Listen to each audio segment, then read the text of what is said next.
Again, welcome to the first of two public programs today that make up our annual Global Shifts Colloquium, which this year focuses on living with extreme heat, our shared future.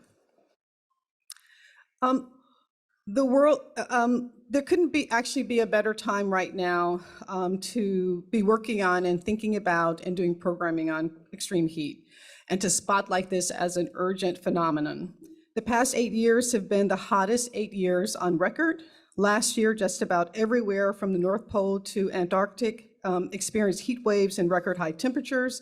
The worldwide proliferation of major heat-related events only increases and damages livelihoods.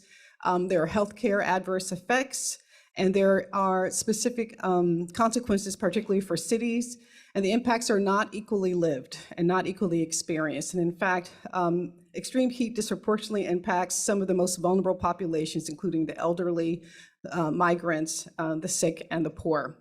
So our conversation on building urban resilience to extreme heat will feature a dynamic engagement and conversation among some of the leading thinkers and doers on this issue. We'll get perspectives from around the world on a path forward that will include our guests on stage as well as our guests virtually. Jane Gilbert is Chief Heat Officer in Miami-Dade County, and you all in all of your packets and online have much longer bios, so I'm going to give you the short version of all of their excellent qualifications. Before joining the county, Gilbert served as the City of Miami's first Chief Resilience Officer for 4 years, where she led the Climate and Urban Resilience Strategy Development and Implementation for the City of Miami. Eugenia Carbo is Chief Heat Officer for Freetown, Sierra Leone, and was designated as one of Time 100's next 2022's Rising Stars. Her professional career started in the banking industry before starting a career in public service. She also worked alongside the mayor's Environment, Climate, and Disaster Management Unit to address the urgency of climate change and disasters, prioritizing the most vulnerable communities. Lenio Mirvili is Chief Heat Officer of Athens, Greece, and was recently announced as the Global Chief Heat Officer to the UN Habitat and Arch Rock Resilience Center, working to bring solutions to extreme heat to cities in 60 countries around the world. She was previously the Deputy Mayor of Athens, one of the best cities on earth, and is an expert on urban resilience and extreme heat and climate adaptation, national borders, and cultural theory. Sorella Segu is Chief Heat Officer in Monterrey, Mexico. As an architect, urban designer, and a public servant, she has worked tirelessly for the rights of Mexicans to decent housing and is a member of the National Housing Council, is a strategic advisor to Mexico's Secretary of Territorial and Urban Agrarian Development, and worked with Infonavit, a state institution that works on decent housing. Cristina Tornval is Chief Heat Officer in Santiago, Chile. She has decades of experience in project coordination and public policy, urban planning, and local development. She is head of the Resilient Urban Project Unit of the regional government and is responsible for the implementation of the resilience strategy for the Santiago metropolitan region. Last but not least, we are extraordinarily lucky to have today as a moderator an award-winning journalist, Rebecca Lieber, who is a senior reporter covering climate change for Vox. Before joining Vox, she was an environmental reporter at Mother Jones, and she has worked as an editor and staff writer at Grist and The New Republic. I would also be remiss if I did not say that this program has been brought to you in part, or driven by, in fact, our Global Shifts program manager, Lauren Anderson, who is not in the room at the moment, is right there, and I want to offer an early round of applause. And with that, and without further delay, we welcome our panelists to the stage.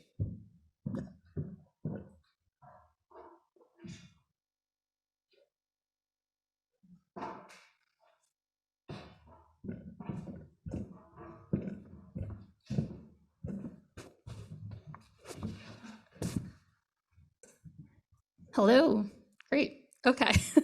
I'm Rebecca, I'm your moderator today, and it's so great to be here both for this in-person and hybrid event. So we have speakers who are luckily here with us today, but also online.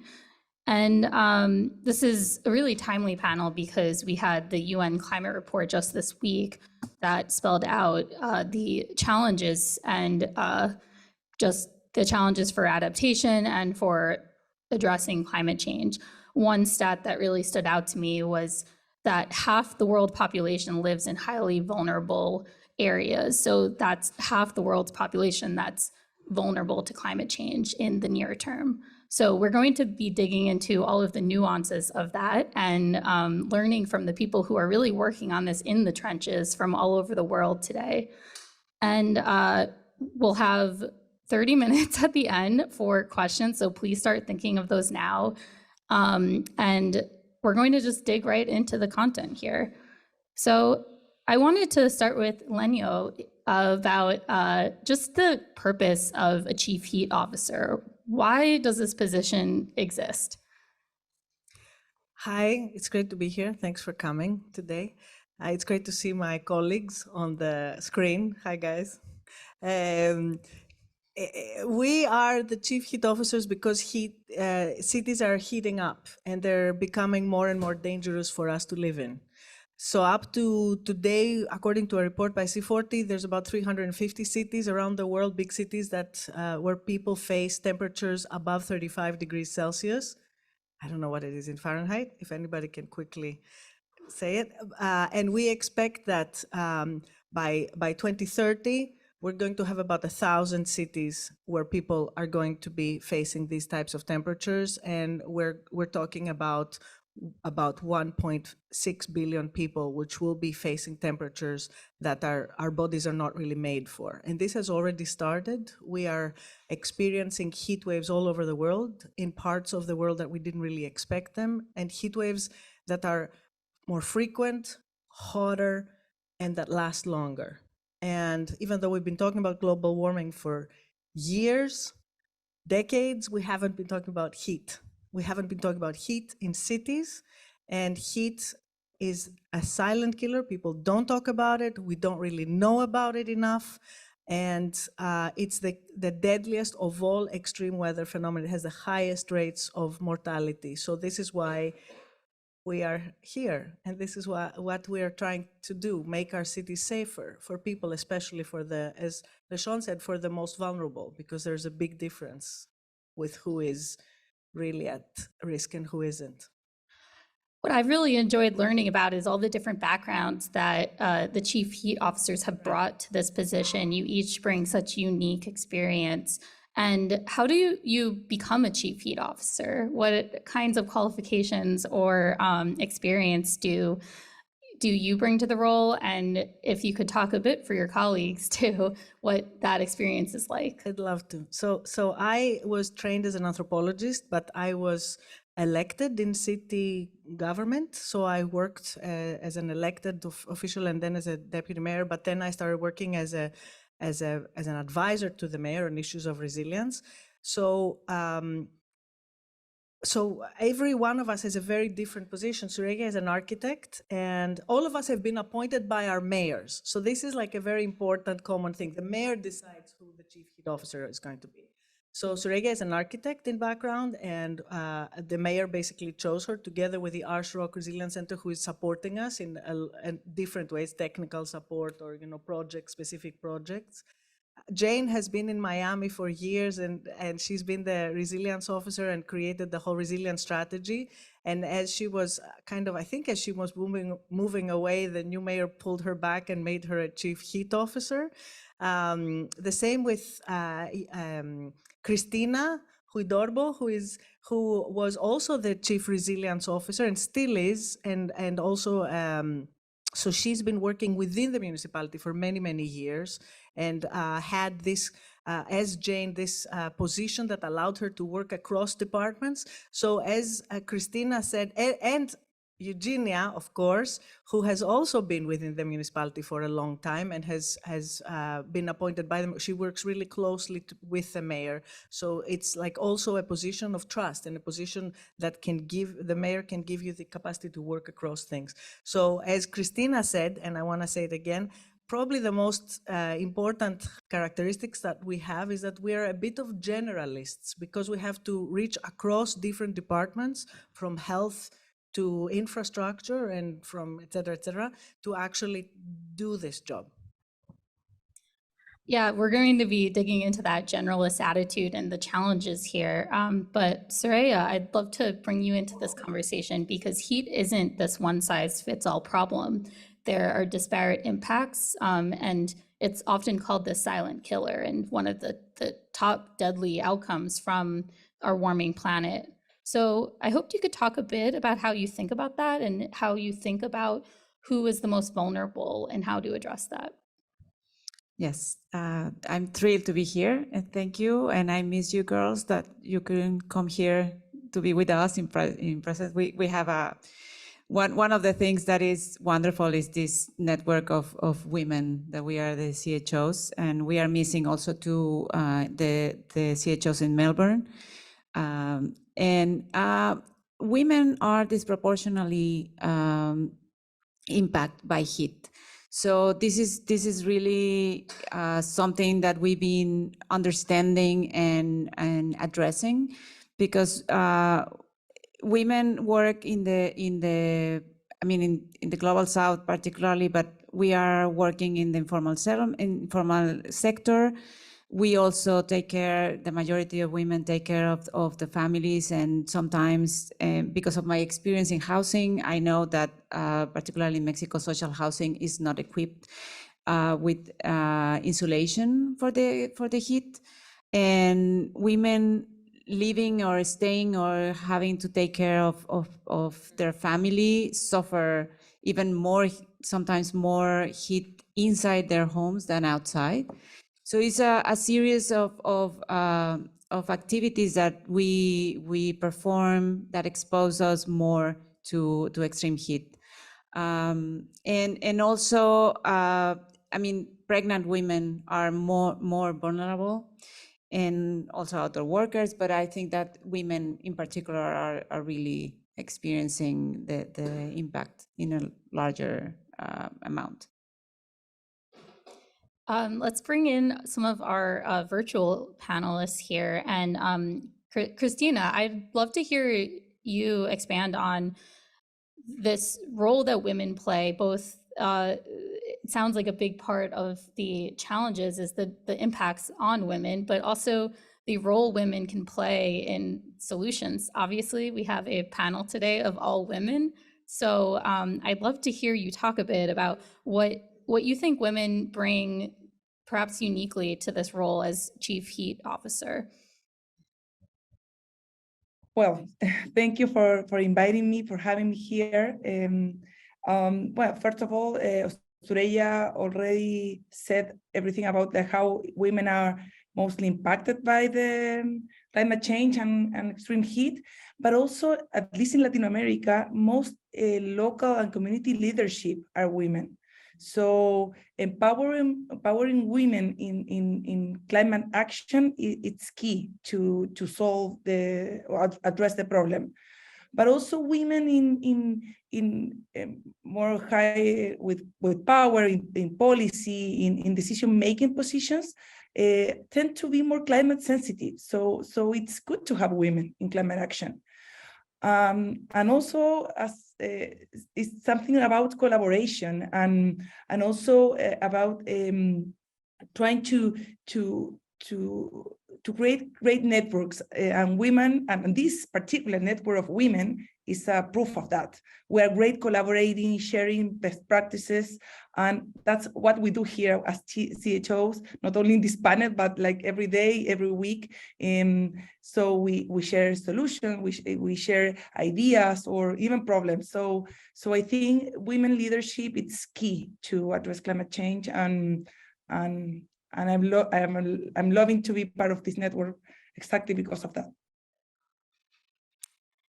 So Eugenia, I'm a journalist, obviously. I love to kind of bust what are the biggest misconceptions that we may have around climate change, but specifically heat. I'm curious what you come across as the maybe what's you find most misunderstood by the public, even policy experts, around heat and its impacts.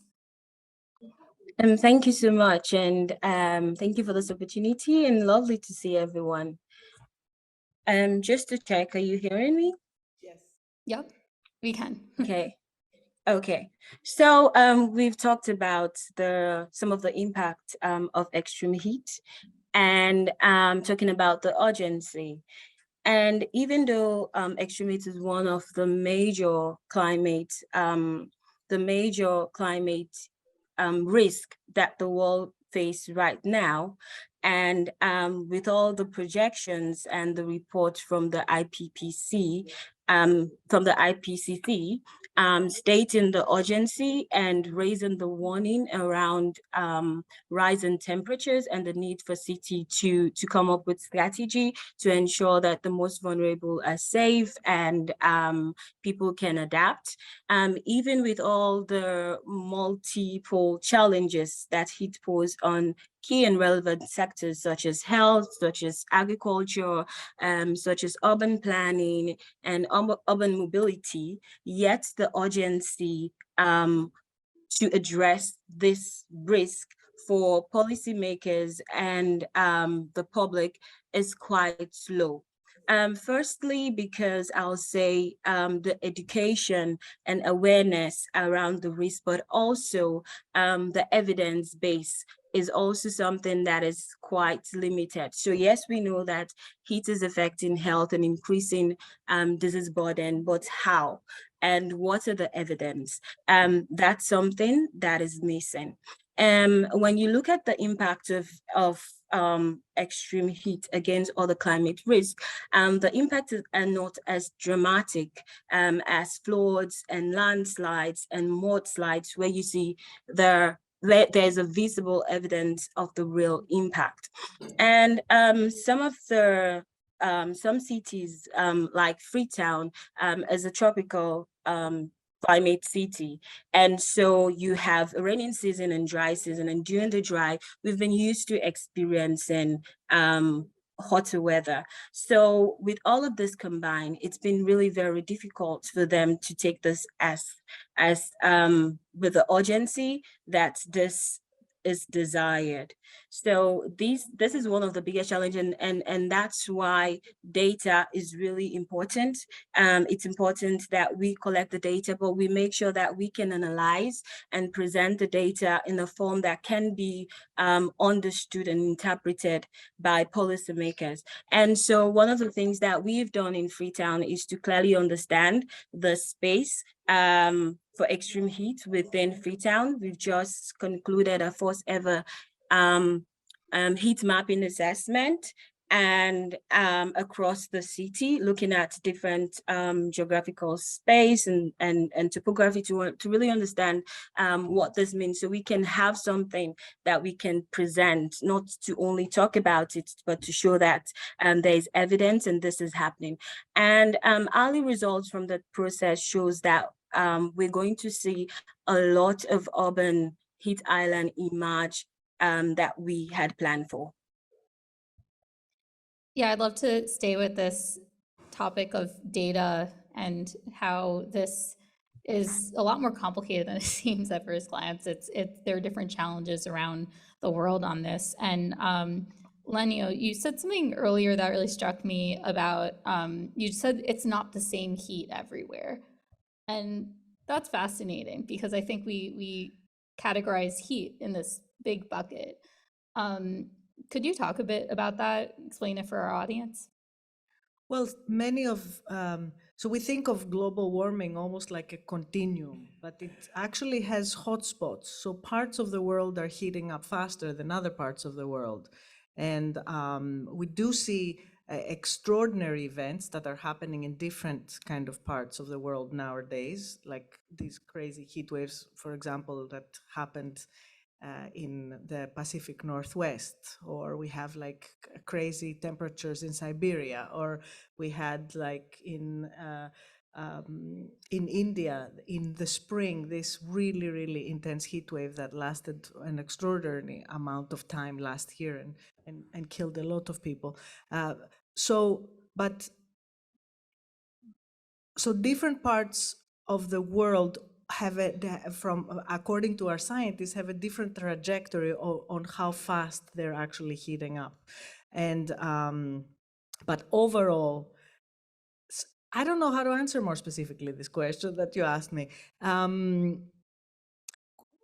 Cities, right? Cities are definitely what is heating up faster because heat comes and combines with the urban heat island, which is due to the way that our cities are built. So our cities are built in ways that are really bad. So because we have cement and concrete and steel and glass and all these different materials that we've been using, and because we don't have permeable surfaces, and because we don't have water in the surface, and because we don't have nature in our cities, and they're dry and mineralized, basically the heat is kept in those materials and it slowly radiates, especially during night. And this is what makes our heat is particularly scary and particularly dangerous. And especially night heat is what is the real danger, because our bodies never get to relax and to recover from the day's heat. And we go into the next day of heat with our bodies tired and fatigued from it. And especially with people that don't have cooling in their homes and do not have cooling in their jobs, this becomes particularly dangerous. There was a report in the United States about injuries, work-related injuries, that show that it looked at 11 million cases of work-related injuries. And that was the summer of 2021, if you guys want to look it up. And it showed that there's there's total underreporting relating heat and how it affects workers. And part of it has to do with people getting hurt at work, especially in low-paying jobs. And the idea is that probably with the low-paying jobs, people don't get to sleep well at night because they don't have, they probably suffer from energy poverty, or they live in bad types of housing. So they go to work even more tired, so then they have even more deadly or very, very dangerous types of injuries. So this is another kind of aspect but I think maybe Jane can, I wonder if Jane can add to that. Because Let me just ask something quickly. It depends also on the combination of humidity, the quality of the air, and the territorial condition of the city. Yeah. So it's Is that what the wet bulb temperature, is that what you're hinting at? The combination of humidity and the air temperature. So yes. this isn't just about. But it's also the quality of the air. Like in Monterrey, we have one of the worst air quality in Mexico. And also the temperatures is not like 35 or 36 or like 96 or 98 is the hottest. It's that combination that is important to understand when is a extreme heat, because if you check the temperatures across the cities that we represent, it varies a lot. So it's that combination that could be deadly. And particularly the what you were talking about, the difference in temperature during the day, but also the extreme temperatures, like what we are experiencing in Monterrey. Is a very extreme city when you think about temperatures. But Rebecca, Jane can talk about Yeah, the wet I'd love bulb, to and get Miami Jane. is the most appropriate kind of city to discuss about that. So Yeah, Jane, please jump in with your thoughts on that, especially the idea of night temperatures. I think that's a really underrated concept here. Well, I think there are a couple things that I piggyback on everything that Lenio and Soraya just said, but also, so Monterrey, Athens, Santiago, they'll have more extreme temperatures that have like heat waves that need to inform people about and protect people in that way. Eugenie and I live in cities that are tropical, subtropical, that have chronic high heat. So I can speak for Miami. We have over 5 months out of the year that have a heat index. And we use heat index that uses the combination of temperature and humidity, because we have humid heat, whereas Monterrey is very dry, or Athens is very dry. So we use heat index, but we have over 5 months with a heat index over 90 degrees, over 2 months or close to 2 months with a heat index over 100. So we've declared May 1st through October 31st in Miami a heat season, where we need to raise awareness that all of these days, actually, people are at risk for extended exposure to heat. So the response in different cities, I guess my point is different given the kind of heat they experience. And then additionally, the heat impacts, as you've heard with urban heat islands, we've found that in certain neighborhoods can be 5 to 10 degrees hotter Fahrenheit, hotter than neighborhoods, say, along Miami Beach that have the breezes, may have more trees. And so those neighborhoods could be experiencing extreme dangerous temperatures when the National Weather Service is not even saying that it's an extreme temperature. So those are things that we've been learning in terms of the different responses to heat. I'd love to hear more about Miami and how you are actually measuring results and progress on this issue. Yeah, so both Eugenia and Lenny have touched on this a little bit. So it's very, you would think, because we're all hired to address the health and economic impacts of increasing temperatures in our cities, that your first metric would be to decrease the number of heat-related injuries or deaths.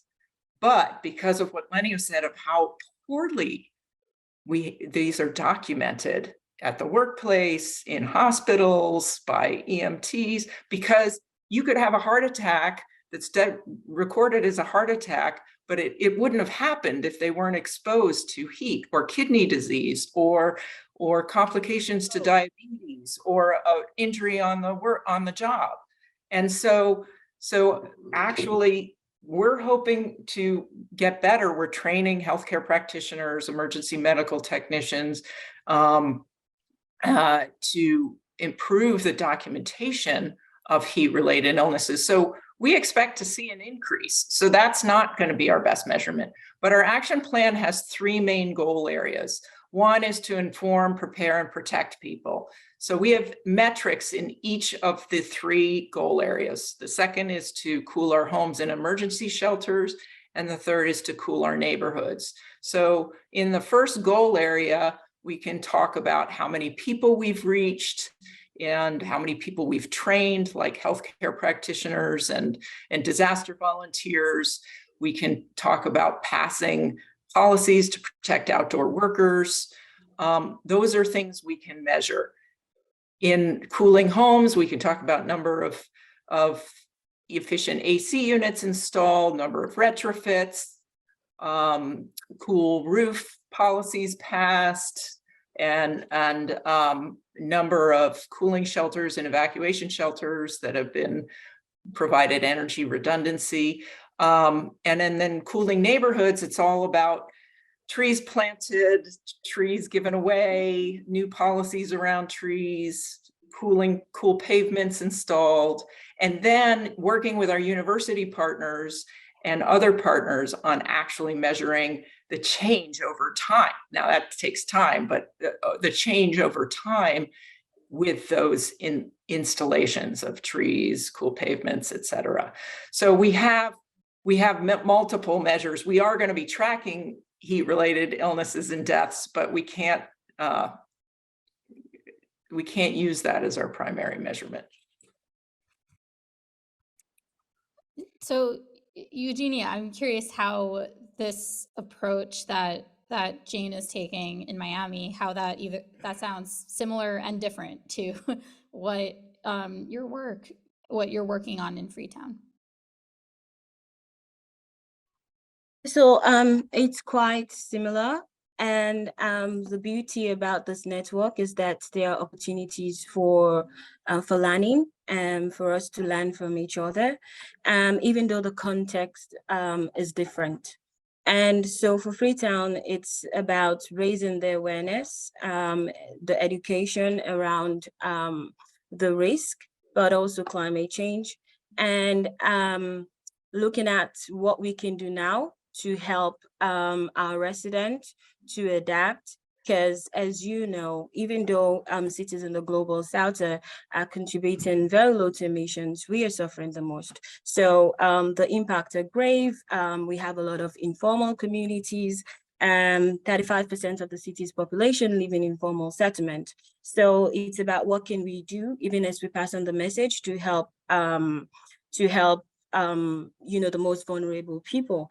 And so we've been working on using natural-based solutions, but also other build infrastructure, such as the Market Shade Cover project, which we have been working on with the Ashbrook Resilience Center, who have been an amazing partner and amazing support to the work that we do in Freetown. We are on the path to plant 1 million trees, and we're about 90% in reaching a target, and we're doing it. We're looking for more opportunities, and we're also learning from these other great cities. Christina, yeah, this overlaps with a question I had for you, which is the kind of work that might be replicable elsewhere. You're working in your cities, but also thinking about this as a model for how other cities in your country and also across the world can take these lessons and then put this into action. Yes, I would address that question in two fronts. One is, of course, developing project to cool cities. For us, the main priority is a urban tree program that we are implementing right now. Same thing that is doing Eugenia. It's like every city that is facing this problem should be planting trees today, because we're going to benefit from them in 20 years. So it's an urgent matter. It needs to be done right now, especially in cities like ours. We are not with these extreme temperatures like Miami or other cities. It's like we still have time. So we need to use that time to adapt our city for the future. And besides the trees, we're also doing this urban forest, tiny forest, actually, like a couple these acupuncture type of projects, that tiny set of forests in the whole city. But also I was thinking, like, there's like another part of the job, but probably it's not that visible, but it's how every project that we do as in my office, the regional government, should be climate sensitive, should have a heat in mind. It's not on the only project that I've been implementing as a chief heat officer. So the other day I saw a design for a new park. It's like full of cement, like where are the good pavements here? So it's an important part of my job, sitting in every meeting that I can sit to other colleagues with the architects, the designers. I'm an architect as well, but with the people in charge of those projects. So are you thinking in heat? So if you are doing this type of design, where people are going to get shade in the future? So especially because this is not a topic, it's like climate change might be like a topic that people is more sensitive, but extreme heat doesn't feel something that we need to take action today, at least in Santiago. When you explain people, you present the data, you present the extreme heat agenda, makes a lot of change. So I think you ask what takes to be a chief heat officer. I think a lot of patience, a lot of will, and a lot of communication skills, like trying to be explaining with short messages, like this the complexity. I'm talking about communication, and I'm traveling with the word, sorry. So it's like we need to try to explain in short messages the whole idea behind this agenda. So probably that job is more important than the other, because we cannot do this job alone. We need to gather others and bring them to this agenda, and to this tackling the extreme heat together. So Jane, I wanted to get your take on that challenge of working across different agencies and partnerships. Also, Christina, you were getting at this idea of addressing heat in the immediate term, but also thinking about the long term and planting trees today because they we won't see the benefits for another few decades. So Jane, I know you think a lot about that immediate term versus long term, and love to get your take. About both collaboration and short Yeah, so I term. guess that's a two-part question. Okay, so on the collaboration front, so our heat action plan is not just a plan for the county. It's actually a collective action plan for the region. So we did it in such a way in partnership with municipalities, our university partners, our health institutions, private sector, nonprofits, et cetera. And the reason for that is that it really is going to take all hands on deck to address the issue. So I work not only across departments internally with the county, but many external partners. That can take time. It takes time to build trust, to understand different cultures, different their own metrics for success. You know, everyone, whether it's a nonprofit or a university or a municipality, what you need to get their buy-in on this is going to be slightly different. You need to understand that in order to get a successful collaboration. So it takes much more time. But you know, there's a saying: if you want to go fast, go alone. If you want to go far, go together. And that's really what we're trying to do is actually get a much more robust solution going. So it does take time. So that's on collaboration. On your other question was around short and long term. So yeah, how do you do both at the same time? How do you think about that? Yeah, that's I don't have an easy answer for that, except for trying to have more arms and minds than I have. But what we did do is right out of the box of starting my role is a heat season campaign and education awareness, which you can do right away. That's something to get the information out to people and targeting it in the neighborhoods and populations that need to hear, and languages that need to hear that the most. We did tips on no and low cost solutions people can do to save electricity and save on their electric bills, training, help disaster volunteers, healthcare practitioners, all of those you can do pretty quickly. Installing efficient AC units, actually we are in the process of installing 1,700 efficient AC units in our public housing right now. Those are some of the immediate things that you can do and get immediate results. For, as Christina said, we're all have very aggressive urban tree planting, urban forestry initiatives.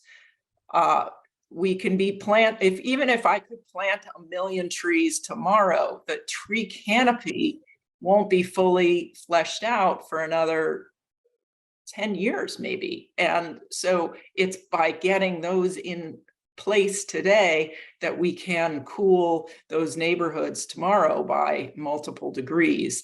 So that's sort of something we still need to start working on today, making sure that housing is more efficient and safer is both something we're working on now, but it will take years to get to scale.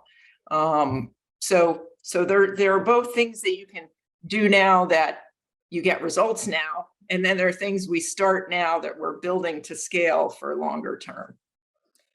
So air conditioning came up, and I feel like we have to talk about air conditioning because that's the impulse to throw air conditioning at this problem. So would love So we talked about and also Jane talked about, so there's two main things, as Jane said. One are the short, as you asked, one of the short term actions that you can do, which are really important because they can save lives. And then there's the long-term actions, which are how do you cool the city, which has a longer kind of term, and also it needs more money and it's more difficult because our cities are not really designed for the climate era. We are entering a time that our cities are really not, they're wrong kind of cities for it. So part of it is the materials, but also part of it is the amount of CO2 emissions and heat that we create by moving around and by just being in the cities, because all of our cities are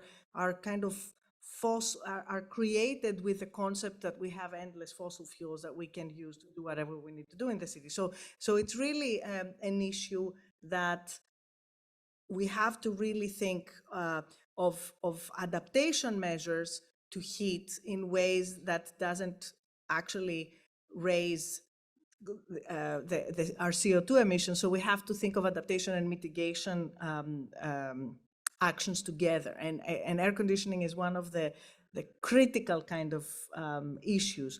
If we keep, if our globe keeps heating up with the speed it is heating up, and more and more people have the capacity and are buying air conditionings, especially in the developing countries, we are going to be thrown totally out of our CO2 expectations. We haven't been taking into consideration air conditioning and heating up in the types of scenarios that we usually create for climate.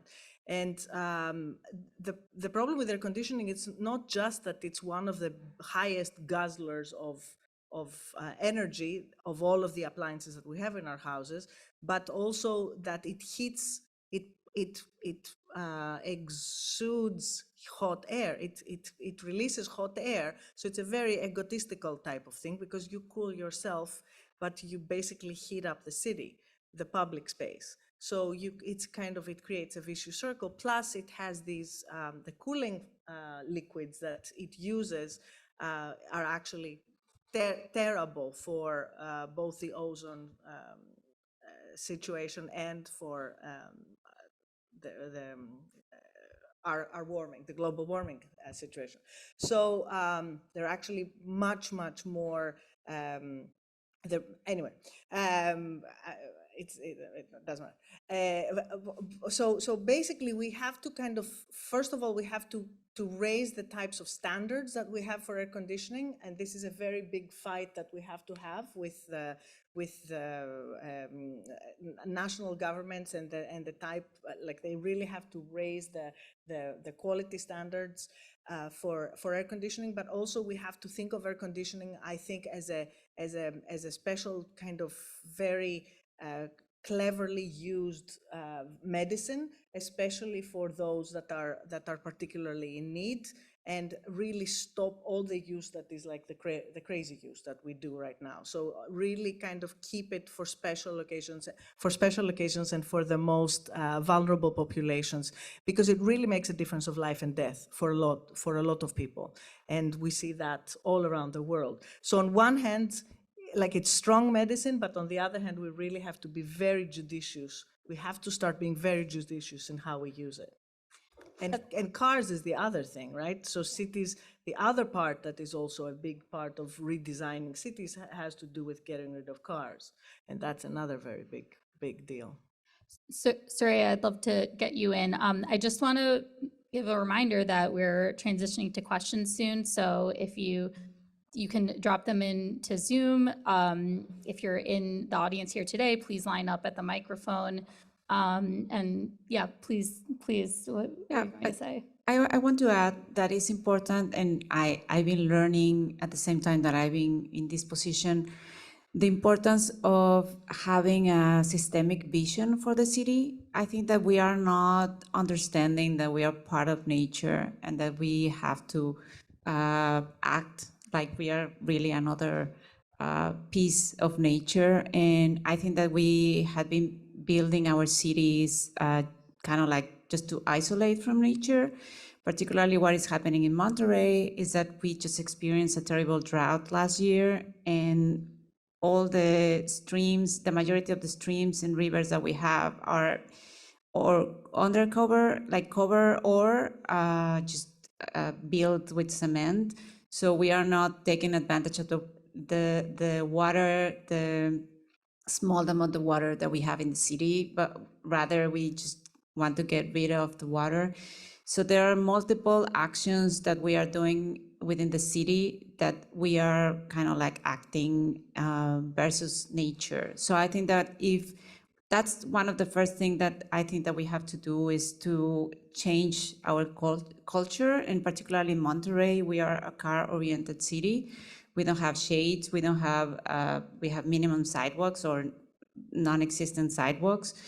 And we have also, I mean, there is not that option for social housing to have air conditioning. So we really need to start thinking about how we can transform in a holistic way the city. And also part of our role is to facilitate projects and connect projects and actions that are happening in the city within different stakeholders to create a better impact and a good impact into the city, because some solutions like air conditioning are heating up cities, and it's we need to really try to focus and try to work together, as Jane was saying, into transforming our cities, because nature is going to survive. We are the ones that are going to survive if we don't work together. So I think that is and also it's an urgent matter, not just planting trees, but understanding water management, waste management, and many other issues that are happening in the city, and into everything has an impact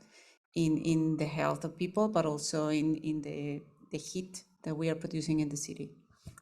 Yeah, these issues of pollution, of heat, they all interplay. They're all connected. And Yes. just what you're saying about air conditioning is a huge contributor to global warming. And there is a treaty specifically to address the greenhouse gases that come from air conditioning. So Canada, in Canada, right? the Montreal Protocol. Montreal So Protocol, right. yeah, we could have a whole panel on that. But I'd love to get our first audience question. And so yeah, please go ahead and just try to keep mindful to keep it brief and in the form of a question. Thank you. Thanks. Thank you for this. This is super interesting. My name is Biz Herman. I'm a postdoc here at Perry Worldhouse. And there's started to be research on the interplay between heat and emotions and interpersonal dynamics. And I wonder if that's come up in any of your work in terms of, you know, the relationship between extreme heat and either violence or intergroup relations, and if that's come up. Thanks. Thank you. Let's see. Would one of our virtual panelists like to take that? Jane? Sure. Sorry, was your hand raised there? Yeah, no, Okay. it was. I just put it down just to keep moving, but it has come up. It's something that has particularly been raised with our conversations with the healthcare community, of their interest in learning more about the impacts on mental health. And so we did put together one training that was particularly related to that. The research isn't really crystal clear, so we don't have a robust program, but we're certainly aware of some of our areas with the highest homicide rates, for instance, in the city of Miami, are also urban heat islands. So we are looking at how do we address both issues together, for sure. Just to add to that,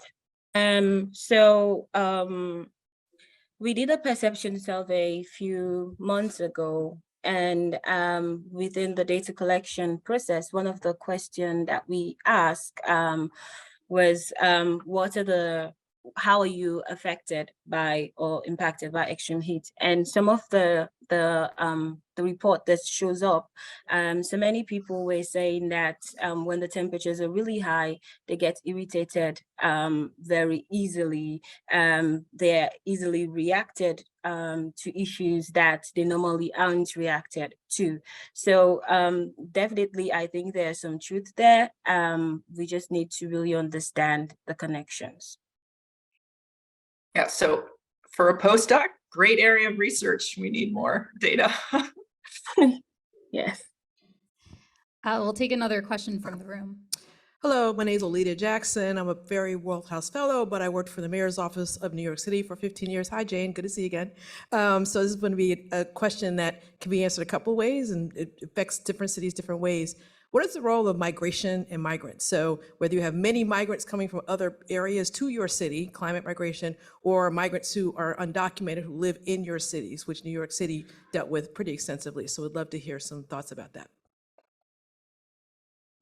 So Athens had to deal with a big migration inflow in 2015 and 2016, which was after the Syrian war. And it was a very intense period of a couple of months, especially in the summer of 2015, because we had the city almost double in size because of the refugees that came in and went through. So they didn't stay in the city, but they would stay for a few days in the city and leave. And some of them actually did end up staying in the city. And we had several campsites, but also a special housing program where housing was subsidized for immigrant and refugees in Athens. It was a very big. There's a big discussion about how cities often today have to deal with multiple crises at the same time, and that there is a compounding sense of one crisis leading to another. And there's a lot of bibliography on how the Syrian war actually came from possibly an extreme heat period and drought period that lowered the agricultural yield at the time and brought many people that usually work on the land to the cities, and there was increasing poverty and aggravation that kind of led to the whole uprising. And that in general we often disregard, of course, the climate change, and from there we had the immigrants, which then affected a lot of the whole kind of political environment in Europe, and which it's an incredible series of compounding crises, which are all interconnected and interrelated. But in Athens, from the point of view of the municipality of Athens, we suddenly had to deal with a lot of people that were living in really bad conditions initially, like in the streets, and then eventually in camps, which means in containers, and then also in housing, where a lot of people ended up staying in very small houses. Often they didn't have, they were what we call, they suffered from energy poverty, so they didn't have money to actually, even if they did have air conditioning, to turn it on. And this is true with also the situations in the camps, like the conditions that they are under are really, really bad.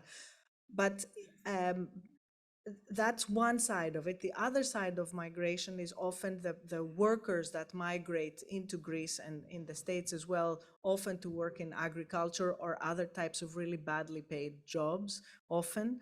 But in agriculture especially, we were talking with LaShawn, because she often visits Greece, we have people working in agriculture, which are often Indian or from Bangladesh, and they work under terrible conditions. They work under extreme heat, and the places that they stay are shacks that have no insulation or no coverage at all. And there's very little voice for these people. There's very little. They are suffering the most, and there's very little to be political representation for them, and there's very little voice for them. I wasn't sure if anyone else wanted to jump in on that great question. But yeah, let's take our, it looks like Christina might. Yeah, but I think Lenny covered most of it, like migration related to people living in the street and also in these informal settlements. But I wanted to add that we are trying to, as an idea, how to address these things in the short terms, of course, not the long term or the policy solution. But we have in Santiago something called Blue Code. It's something that works for the winter, for the extreme temperatures, but cold extreme temperatures. It's something that there's this agency that go outside and reach people.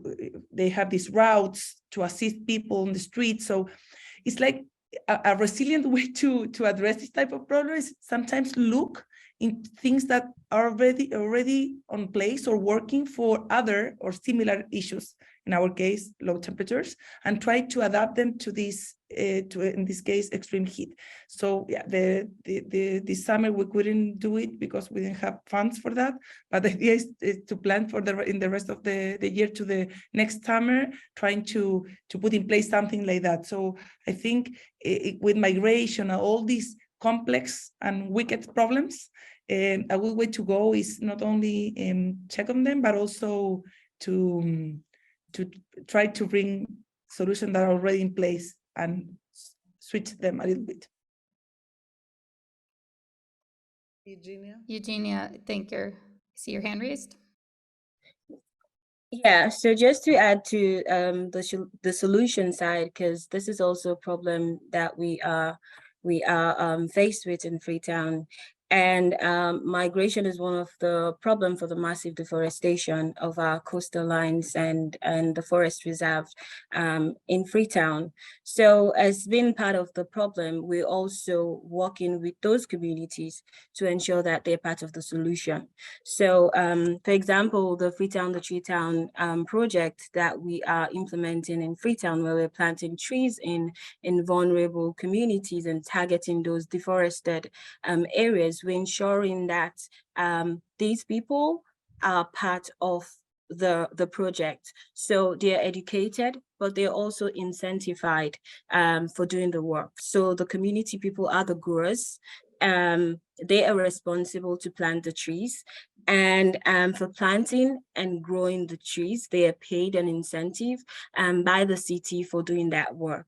So we've been able to also provide livelihood opportunity for people who are moving out of the rural areas into the city, because urbanization is something that you cannot stop.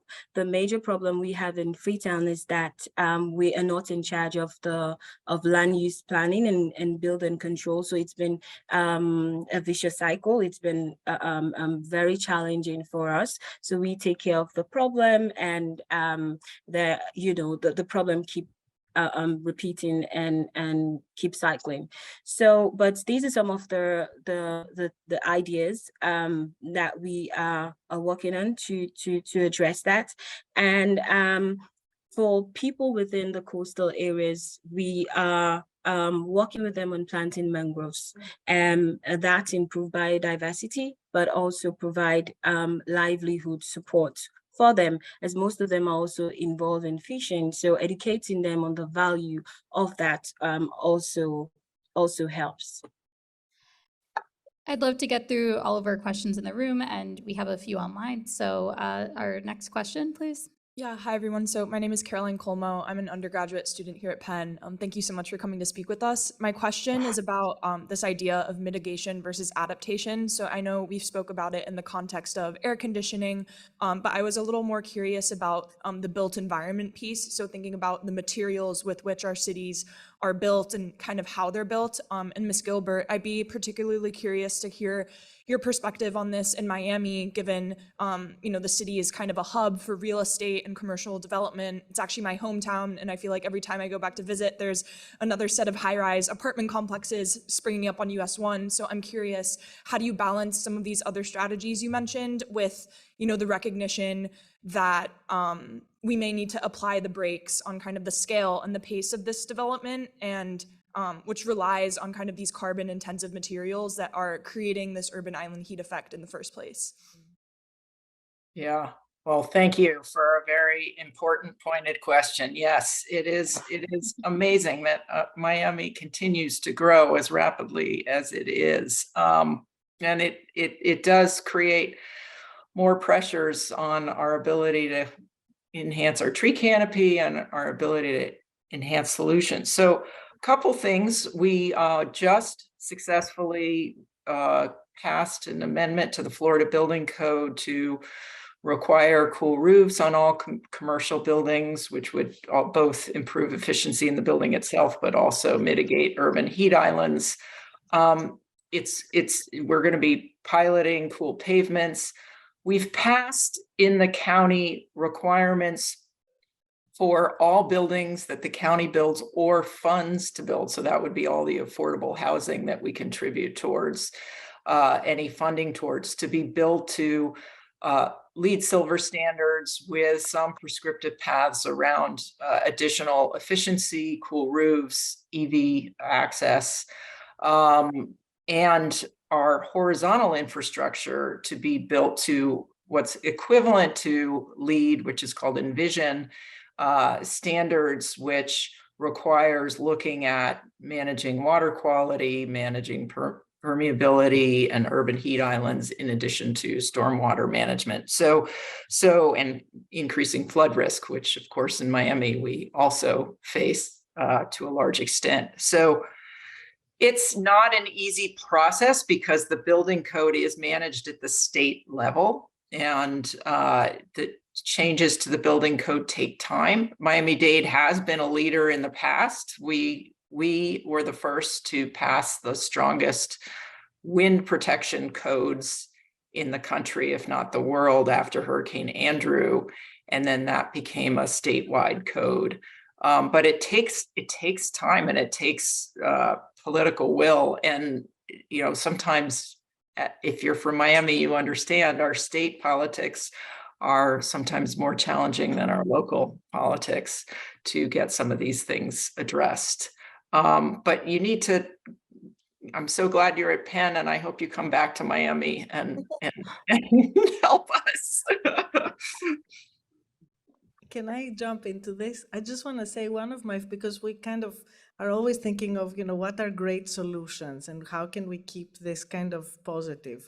One of my favorite solutions that has to do with mitigation and adaptation together, and it's a big problem because people in cities still think of mitigation and adaptation as two different things. Even that is not really kind of, so it's really hard to persuade people to do things together. But one of my favorite things is that they have figured out, and by now it's very clear that when you put solar panels on a roof of a house, if you actually have a green roof, also it's a win-win situation, because first of all, the green roof keeps the temperatures of the roof lower, which makes the solar panels more productive, so they actually are better in the electricity that, but also the panels shade part of the roof, so it has a higher level of biodiversity that is allowed to develop on the roof. And also, if you add to that like a special kind of type of roof that they're now they're trying in Amsterdam, which keeps the water underneath the green roof for longer periods of time. So the green roof actually has a good supply of water for longer periods of time. That actually lowers temperatures even more and creates an even better condition for the panels and for the lowering the temperature also from the green, because the green also has this evapotranspiration quality that's also. So I just love this example because it's like, and it's really hard because in my city, you know, we have a whole solar panel thing in social housing that we're trying to do, and I keep saying let's do it together, and it's really like banging your head on the wall, but we're getting there. There are so many different ways we can build a roof. I never really thought about that. Yeah. Such a almost simple but effective solution. So our next question. Okay, thank you for sharing. It's very valuable and interesting. I'm a postdoc here, and I'm an architect and engineer, and I have worked on building energy efficiency for about 10 years now. So my question is related to your comments, like the cities are not designed for climate, and also the issues of urban heat island, and also for the building energy code. And it's all your fault. You're architects and people. Yeah, I mean, yes, that's my question. So I think that's not my fault. It's kind of like education fault, because yeah. So I have two questions actually. So do you have any suggestion for like us, like urban planner and architect? What should we do? The second question is if you think there's any problem in our education system, because we learned from this system. So any comments about how to improve it to adapt to this challenge? Okay, that's a very important question. I don't know what's going on here in Penn. I'm an architect. I know. We have to talk about yes, yes. No, I'll let you talk about this too. But I just want to say a couple of things. So the two of us were with this amazing fellowship at Harvard at the GSD.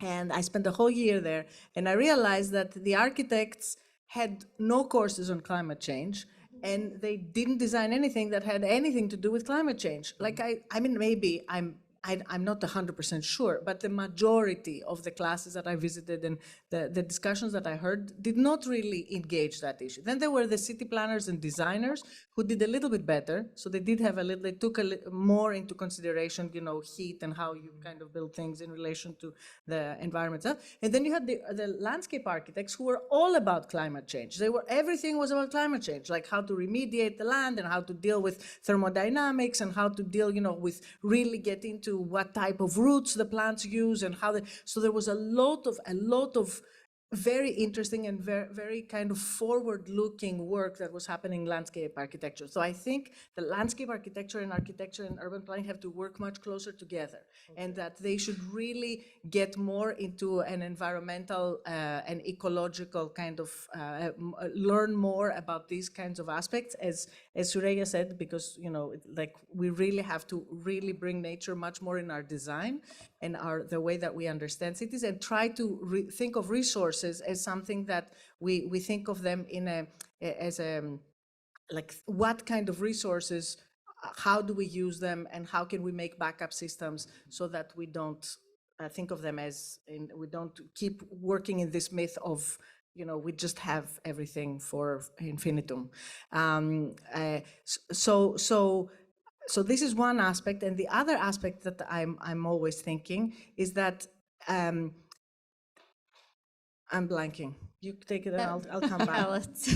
But there was I think that definitely we have to widen the role of architecture, because we are being missing a lot of things because we are just focusing on form and the piece of what we are building, but we are not understanding that we are part of a system.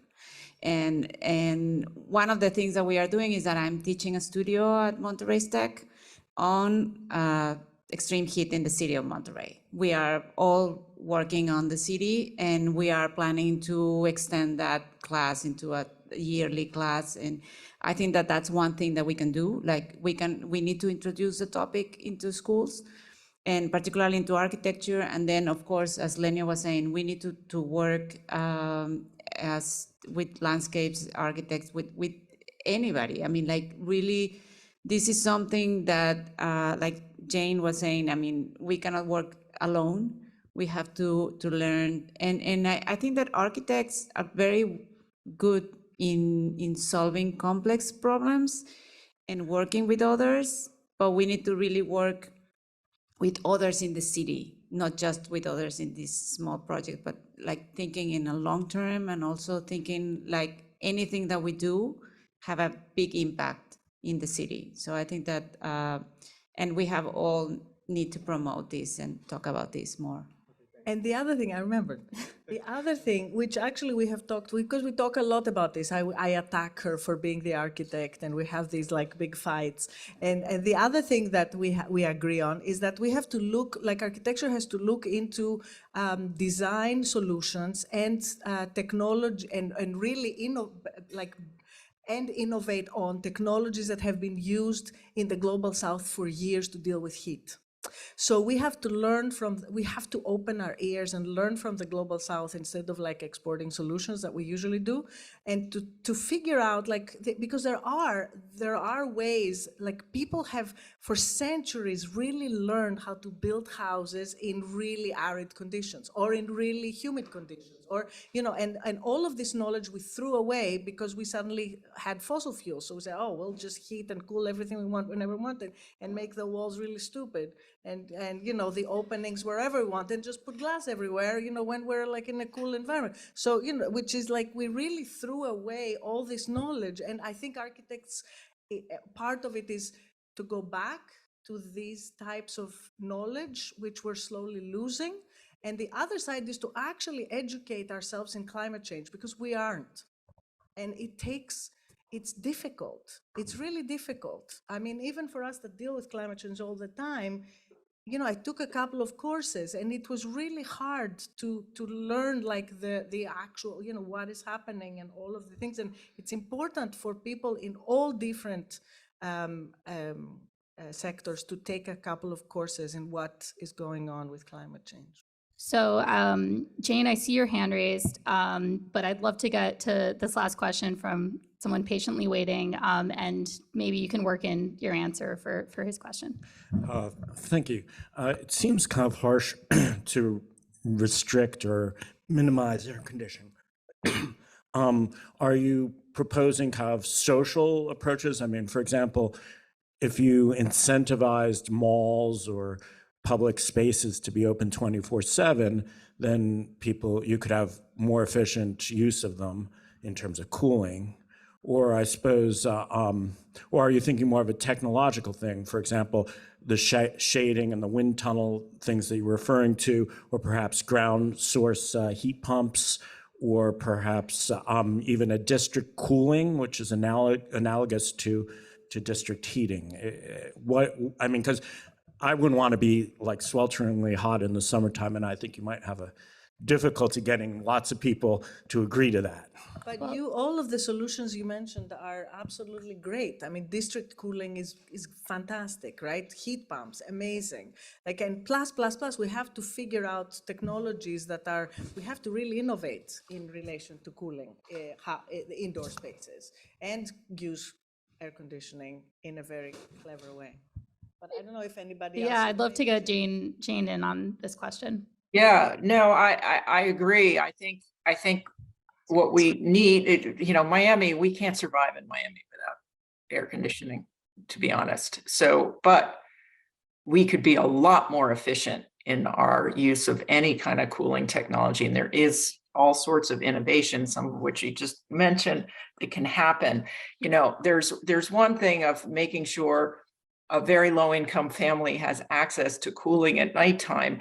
And then there's the other of a large retail outlet leaving their doors wide open, blasting air conditioning out into, you know, which we both have in Miami. And one we might be able to regulate a little more. They regulated it in Paris last summer. They did like this really intense regulation of how you use air conditioning, and you got really high fines if you were using it in public space. And the other thing I want to get to is the critical need to move our electric grid to clean, renewable sources of energy. So if we're moving our grid to renewable sources of energy, it's not other than the chlorofluorocarbons that are coming out of the AC units themselves. And we are, thanks to the Montreal Protocol, moving away from that. But we wouldn't be emitting as many greenhouse gases and at least not exacerbating global warming from that standpoint. I think we're at time, so I know we can have another hour-long panel on this. Christina, do you want to just briefly summarize? I see your hand raised, so we can take one last comment and then we'll wrap up. Oh. Yeah, comment. It's like as a last, at least in our case, that we don't have to deal with humidity like Miami. It's like we still have other solution in the pipeline, right? It's like we can do cross ventilation, we can do better isolations. We have a dry weather, so that's good news, at least for us. But people buy a condition, don't even thinking of the power grid or the climate change or the heat. It's like there's a lot to do in education, and people be more conscious and more rational about air conditioning, because it's not a complete no, but it's like having a car. You can have it, but don't use it all the time, everywhere, in every situation. So I think as architects, as urban planners and public officials, we need to work on this message, trying to have it as at least in our case, as a last resource. That's one to add that. Well, I wanted to thank all of our speakers today for this really robust discussion. I feel like we could have had another hour-long discussion on this. So thank you also to the really thoughtful questions today from our audience. This was a really lively and informative discussion. Thank you very much to everyone. So I just want to say that if you don't leave this room feeling optimistic, you have not been paying attention over the last hour and 15 minutes. Because if there was one message, and there were many messages out of this convening, it is that changes at the city level are really possible. And you have all of these brilliant people, all of these brilliant women and reporters working on ways so that the general public understands that it's really possible to reduce deaths from heat and the other consequences of extreme heat in our cities. And they're all working and dedicating their lives to figuring out the ways to do it in their respective countries. So I wanted to give them another round of applause for sharing their insights with us today.